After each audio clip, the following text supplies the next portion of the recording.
அரவிந்தோட ஃப்ரெண்டுன்னு சொல்லவே இல்ல. ஆமா. ஆ. காஃபி எடுத்துக்கங்க. ஆ. நீயும் எடுத்துக்கமா. இல்ல அப்புறம் குடிக்கிறேன். எப்படி இருக்கீங்கண்ணா? நல்லா இருக்கம்மா. நீங்க எப்படி இருக்கீங்க? ஆ நல்லா நாங்க இருக்கும். நல்லா இருக்கோம். ஆ. அரவிந்த் எப்படி இருக்கான்?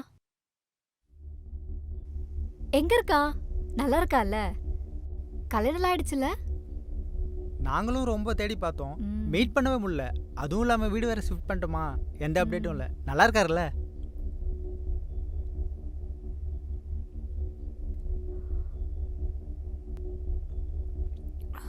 அண்ணா ஏதாச்சும் பேசுங்கண்ணா. ப்ரோ அரவிந்த் ப்ரோ நல்லா தானே இருக்காரு. அவனுக்கு என்ன ஆச்சுண்ணா? அண்ணா நான் உங்க தோரா, காலை இல்ல, இல்ல. விடுறேண்ணா. சொல்லுங்க. இருமா Please. சொல்லுவாரு. சொல்லுங்கண்ணா. இரு வெயிட் பண்ணு சொல்லுவாரு. அவனை பார்க்க முடியுமாண்ணா? ம்ஹும். ஏன்? ஏன்னா அவன் செத்துட்டான்.